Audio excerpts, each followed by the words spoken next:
ဘယင်းနေတာသုံးနိုင်တဲ့ပစ္စည်းတွေကိုသုံးပြုပြီးတော့အလှပွဲကြီးကိုကျင်းပလိုက်တာပြည်သူတွေရှုံးပေးသွားတယ်ဒါလည်းစီစဉ်တာသူတို့ဆိုရင်မလိကမိဖုရားအဲ့ဒါလိုလိမ္မာပတ်တ်တဲ့မိဖုရားကြီးဟာ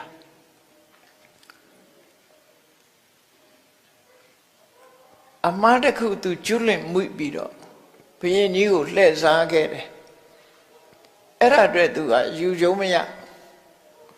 စိတ်မကောင်းဖြစ်ပြီးတည်သွားတဲ့အခါကျတော့အဲ့ဒါကြီးကစိတ်ကိုလွှမ်းမိုးနေတယ်အဲ့ဒီနှလုံးမသားရမှုလို့ဆိုတဲ့သူကသူအရှက်ရတဲ့အလုပ်ကိစ္စကြီးတစ်ခုကိုသူလုံးမိတာအကြောင်းမို့လို့နောင်တကြီးစွာရပြီးအဲ့ဒီစိတ်နဲ့ပဲတည်ဆုံးသွားတဲ့အခါမှာစိတ်နှလုံးက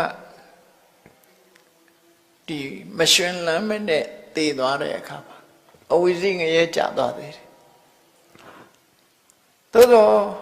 သူလုပ်တဲ့အကုသိုလ်ဟာပရိသေကျိုးပေးဖို့အခွင့်သာသွားပြီမဲ့လို့သူ့ရဲ့အရှိန်အဝါကသိပ်ပြီးတော့မကြီးဘူးကောင်းတာတွေလှုပ်ထားတဲ့အရှိန်အဝါတွေကအများကြီးဒါကြောင့်မို့ကုသိုလ်ကံတွေကနောက်ကျသွားသည့်အတွက်ကြောင့်အဲ့ဒီအကုသိုလ်ရဲ့လွှမ်းမိုးမှုကြောင့်သူဝိဇ္ဇငရဲကျသွားတယ်သို့တော့လူအသက်လူအကြီးအတွက်နဲ့တွက်လိုက်တစ်ပတ်ဖယ်ကြတယ်တပတ်လေးပြည့်ရောကံဆိုတာအရှိန်ကုန်သွားရင်သူ့လုပ်ငန်းပြီးသွားတာပဲလေသူအရှိန်ကုန်သွားတာနဲ့တပြိုင်တည်းကုသိုလ်ကံတွေကအခွင့်ရလာပြီအခွင့်ရလာပြီးဆွဲတင်သွားတယ်တာဝရိန္ဒနတ်ပြည်ရောက်သွားတယ်သူဆိုနော်အဲ့တော့ဘဝတစ်ခုအခုလို့စုံကြီးဆန်းကြီးဖြစ်နေတာအစဉ်ပြေတာရှိသလိုအစဉ်မပြေတာတွေလည်းရှိတယ်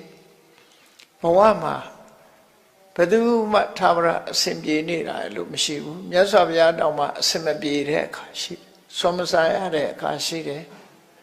မကောင်းတဲ့အစားအစာတွေနဲ့မြတ်တာနေရတဲ့အခါမျိုးရှိတယ်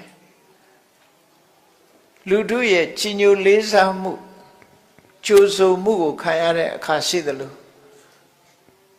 ကြုံတဲ့လူတွေရဲ့ဆဲရေးတိုင်းထွာမှုချင်းချောက်ခံရမှုဆိုတာတွေလည်းပဲကြုံရတာမြတ်စွာဘုရားကိုယ်တိုင်ကိုပဲအစင်မပြေမှုတွေနဲ့ဘဝမှာကြုံတွေ့ရအဲ့ဒီအစင်မပြေမှုတွေဟာဘဝကပေးတဲ့ဖန်တီးတဲ့ဒုက္ခတွေသာဖြစ်လို့ဘာနဲ့ဖြတ်ကျော်တော့ဆိုတိခဏချင်းခွင့်လွှတ်ခြင်းနဲ့ပဲဖြတ်ကျော်